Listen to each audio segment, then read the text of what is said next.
La di da di da di da di da di da di da di da di da di da di da di da. La di da di da di da. Hi there.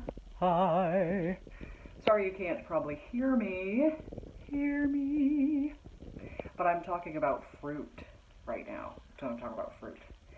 Fruit has always been plant-based because it is a plant. People are sometimes afraid of fruit. Yeah, I was afraid of fruit, but the kinds of fruits that have scary peels and I wasn't quite sure how to deal with it. For example, mangoes.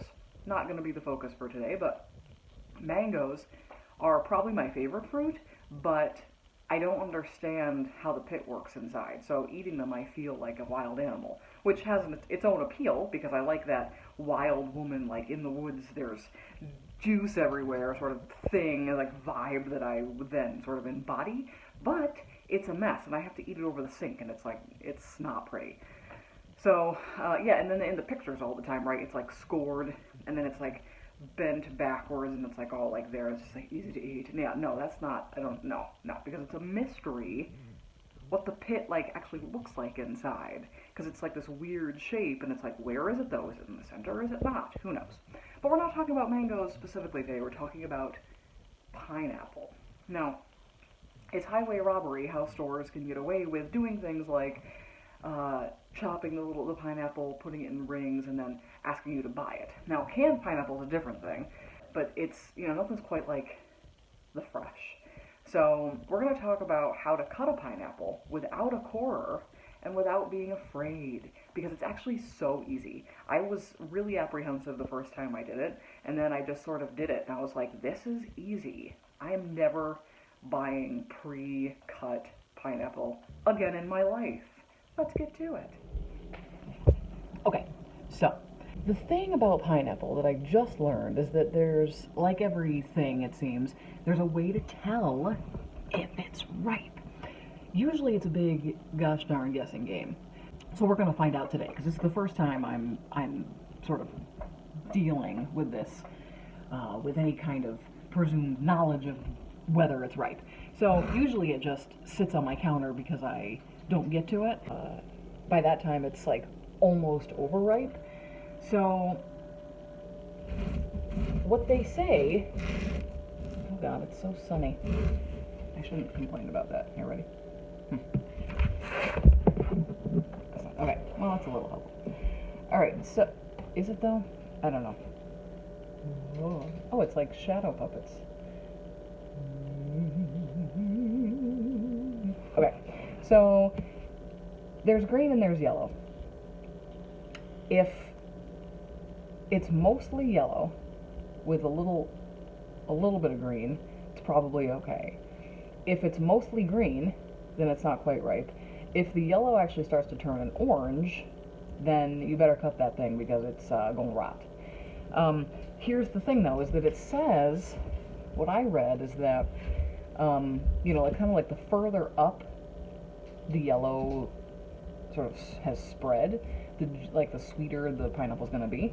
So I'm looking at mine. You can't really tell from the picture, but it looks, it actually doesn't even look as ripe in this video as it does sort of in person. But on this side, it's like really nice, but then it's like extra green on this side. So I'm actually like hoping I'm not going to be hugely disappointed by this. But they also say that you should be able to squish it a little bit and have it be nice and firm, but have a little bit of give, like a little bit. They also say this classic smell test.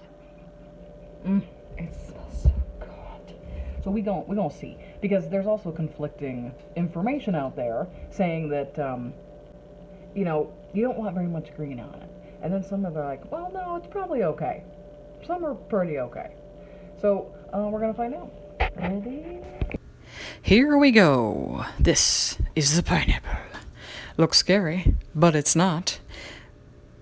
Look at the tag, isn't it pretty? It's sustainable, apparently. All right, lay it on its side. Night, night. Wow, that sounds scary.